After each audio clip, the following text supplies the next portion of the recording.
حضور کا وصال ہو گیا اور یہ دردناک لمحے تھے حضور کے وصال کے۔ اللہ اکبر، صحابہ کے کلیجے جل گئے۔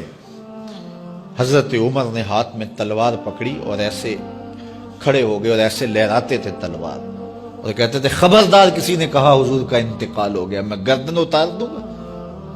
کوئی وصال نہیں ہوا حضور کا، حضور تھوڑی دیر بعد اپنی حالت پہ آ جائیں گے۔ یہ سکتے کی کیفیت ہے۔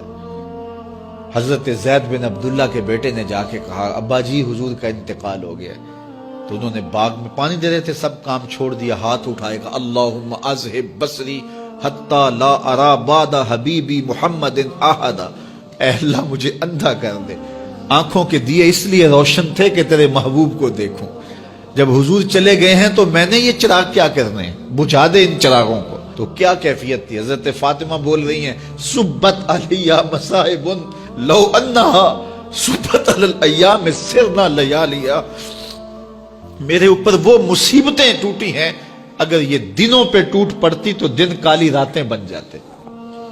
تو تھوڑی خبر تھی حضور کا وصال۔ اچھا جب یہ کیفیت تھی صحابہ کی اس نازک موقع پہ، چونکہ منافق اندر ہی ہوتے ہیں، تو منافقوں نے ایک کھیل کھیلا، وہ صحابہ میں پھیل گئے اور کہنے لگے واہ واہ حضور کے دم سے رونقیں تھیں، مسجدیں آباد تھیں، سجدے تھے، قرآن کی تلاوت تھی، اب کس نے نماز پڑھنی ہے میاں، اب کس نے روزہ رکھنا ہے، اب کس نے زکوٰۃ دینی ہے، اب کس نے حج کرنا ہے، ختم کہانی ختم کہانی، یہ بات کرنی شروع کر دی۔ اب یہ بڑی نازک صورتحال، تو کیا حضرت ابو بکر کا کلیجہ نہیں جل رہا تھا؟ لیکن اس موقع پہ حضرت ابو بکر کھڑے ہوئے اور پھر حضرت ابو بکر صدیق نے لوگوں سے مخاطب ہو کہا لوگوں مجھے ایک بات بتاؤ کہ تم اللہ کی عبادت کرتے تھے یا حضور کی کرتے تھے؟ لوگوں نے کہا کہ اللہ کی۔ تو کہا کہ کیا حضور کے وصال کے بعد تم اللہ کی عبادت چھوڑ دو گے؟ کہا نہیں۔ کہا مجھے بتاؤ جس دین کو سر بلند کرنے کے لیے حضور نے اپنی ساری زندگی لگا دی، تو کیا حضور کے چلے جانے کے بعد اس مشن کو چھوڑ دو گے؟ لوگوں نے کہا نہیں۔ تو کہا پھر اٹھو اور نبی کے دین کا پرچم تام لو۔